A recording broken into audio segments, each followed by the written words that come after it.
আমাদের সভাপতি headmistress ma'am যেমন বলছিলেন, মানুষ চলে যায় তার স্মৃতি থেকে যায়। আমি সন্তান হারিয়েছি, সন্তানের অসংখ্য স্মৃতি আমার বুকের মধ্যে জমা হয়ে আছে। ব্যক্তিগত জীবনের স্মৃতি, পারিবারিক জীবনের স্মৃতি, আর এই স্কুলকে ঘিরে আমার সন্তান, দুই সন্তানকে নিয়েই অসংখ্য স্মৃতি আমার বুকের মধ্যে আছে।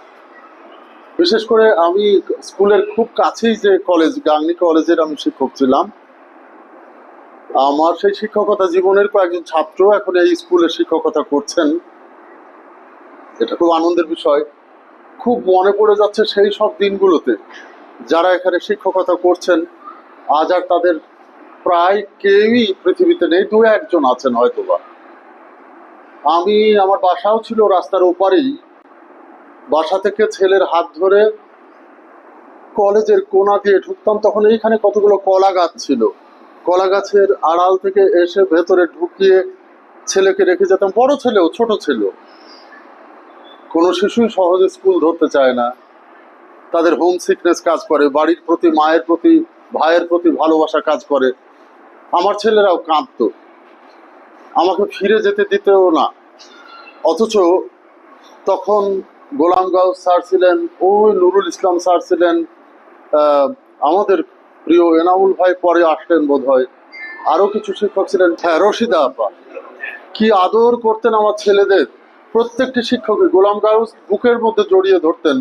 এই কথাগুলো বলছি এই জন্য, আপনারা যারা এখন শিক্ষকতায় আছেন, এই বিশ্বাস থেকেই এই বৃত্তি চালু করেছি, এই স্কুলের কোনো না কোনো ছেলে মেয়ের মধ্যে আমার সৈকত ফিরে আসবে। আজ না হোক 10 বছর পরে কোনো কৃতি সন্তানের মধ্যে আমি আমার সন্তানকে দেখতে পাবো, অথবা আমি দেখতে পাবো না, আমি আর ক বছর বাঁচবো, কিন্তু এই বৃত্তিটি আমার অবর্তমানেও যেন চালু থাকে, সেটা আমার উত্তরাধিকারীদের কাছে আমি সেই দায়িত্ব দিয়ে যাব। এবং যারা প্রধান শিক্ষক থাকবেন, শিক্ষক মণ্ডলী থাকবেন, তাদের সহযোগিতা নিয়ে বছরে বছরে এই আয়োজনটি যেন করা সম্ভব হয়।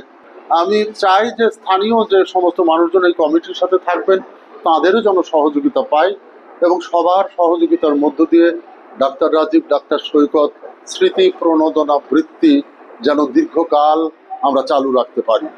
প্রথমে চৌগাছা সরকারি প্রাথমিক বিদ্যালয়কেই আমি এর ক্ষেত্র হিসেবে গ্রহণ করেছি, কারণ আমার ছেলের পদচারণা এই স্কুলেরই উঠোনে, এই স্কুলেরই মাঠে, এই স্কুলেরই ক্লাস ঘরে পড়েছিল। ফলে আমি আমার ছেলের যে চারণ ক্ষেত্র, বেড়ে ওঠার ক্ষেত্র, সেক্ষেত্রে চৌগাছা প্রাথমিক বিদ্যালয়ের ভূমিকাকে স্মরণ করেই এই বৃত্তিটি চালু করেছি। আমার সামর্থ্য অত্যন্ত সীমিত, ফলে এটি যে গোটা উপজেলার সব কটা স্কুলের মধ্যে কখনো করে উঠতে পারবো আমি জানি না। যদি পারি তাও করব, হতে পারে সে 2-5 বছর পরে। যদি পারি গোটা জেলার মধ্যেই এই বৃত্তিটিকে চালু করতে পারি, যদি কখনো, সে চেষ্টাও করব। সেটা এখনই নয়, হয়তো আরো সময় লাগবে। স্বপ্ন তো মানুষ দেখতেই পারে।